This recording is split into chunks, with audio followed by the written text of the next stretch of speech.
Adamah की तरफ से आने वाला नेरिया, जिसमें पैक्लोबुटराजोल 23% SC यानी कि सोल्यूबल कंसंट्रेट फॉर्म में होता है। यह एक प्लांट ग्रोथ रेगुलेटर है जो सिस्टमिक पीजीआर होने के कारण पौधे में अवशोषित होकर उसकी कोशिकाओं में फैलकर कार्य करता है। किसान भाइयों, नेरिया मुख्य रूप से जिबरेलिन संश्लेषण को रोकता है, जिसके कारण हमें फूल और फल की संख्या में बढ़ोतरी देखने को मिलती है। साथ ही किसान भाइयों, यह पेड़ की वेजिटेटिव ग्रोथ को रोककर रिप्रोडक्टिव ग्रोथ को बढ़ा देता है। किसान भाइयों, जो वेजिटेटिव ग्रोथ होती है उसमें पेड़ ऊपर की तरफ बढ़ता है, उस पर अधिक पत्ते आते हैं, टहनियाँ आती है और पेड़ बड़ा आकार ले लेता है। लेकिन किसान भाइयों, रिप्रोडक्टिव ग्रोथ में उस पर अधिक फूल फल आता है। किसान भाइयों, ये जो रिप्रोडक्टिव ग्रोथ को बढ़ाता है और वेजिटेटिव ग्रोथ को रोकता है, इसका एक साइड इफेक्ट भी होता है।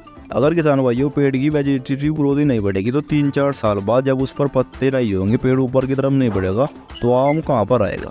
किसान भाइयों, अब इसकी डोज दर की बात कर लेते हैं। तो किसान भाइयों, हमें इसकी एक सही डोज दर का उपयोग करना है, वरना इसके बहुत ही साइड इफेक्ट देखने को मिलते हैं। किसान भाइयों, आम के पेड़ पर जो हम उपयोग करना है वो 7 से लेकर 15 वर्ष के पेड़ पर 15 ml, 16 से लेकर 25 वर्ष के पेड़ पर 20 ml और 25 से अधिक वर्ष के पेड़ पर 30 ml का उपयोग करना है। कुछ किसान भाई 50 ml एक ही पेड़ पर लगा देते हैं, जिसकी वजह से पेड़ अधिक फूटता है, उसके टहनियों पर, तनों पर और पत्तों पर बहुत ज़्यादा कोर और आम लगता है, जिसके कारण उसके पर बहुत ज़्यादा वजन पेड़ पर हो जाता है और वो सह नहीं पाता, उसके टहने टूटने लगते हैं। किसान भाइयों, आपको इसका उपयोग मुख्य रूप से आम के पेड़ पर, अनार के पेड़ पर, सेब के पेड़ पर, कपास और उड़द की फसल में इसका उपयोग इसलिए करना है क्योंकि जब हम अगेते उड़द बो देते हैं, शुरुआती अवस्था में ही उड़द बो देते हैं, तो उड़द की वेजिटेटिव ग्रोथ बढ़ती है, उड़द ऊपर की तरफ बढ़ता चला जाता है। उसको रोकने के लिए हमें इसका उपयोग करना है, जिससे इसकी वेजिटेटिव ग्रोथ तो रुक जाएगी और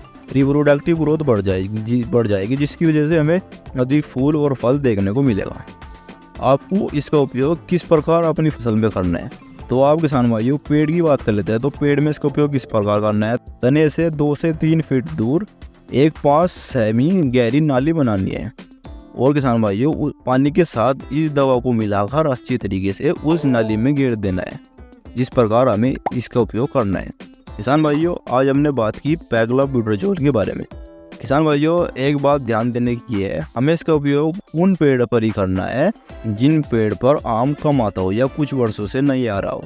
अगर किसान भाइयों हम लगातार इसका उपयोग करेंगे और उचित खाद पूरी डोज दर पेड़ को नहीं देंगे, तो यह कुछ सालों में पेड़ को ख़त्म कर देगा और पेड़ की जो क्वालिटी होती है वो भी गिर जाएगी। किसान भाइयों, जो पैक्लोबुटराजोल होता है पेड़ की क्वालिटी तो वैसे भी गिर देता है, क्योंकि इसके उपयोग से पेड़ पर बहुत अधिक फल आता है और जब ज़्यादा मात्रा में कुछ चीज़ आएगी तो वह अच्छी क्वालिटी की नहीं आएगी।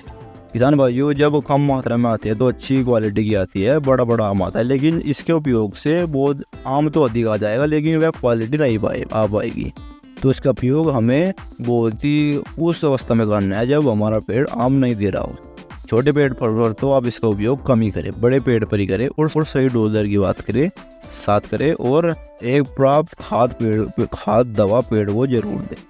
तो इसी प्रकार किसान भाइयों, आज हमने बात की अदामा के नेरिया के बारे में। अगर और किसी के बारे में वीडियो चाहिए तो कमेंट बॉक्स में जरूर लिखिएगा और वीडियो को लाइक करते जरूर जाएगा। धन्यवाद।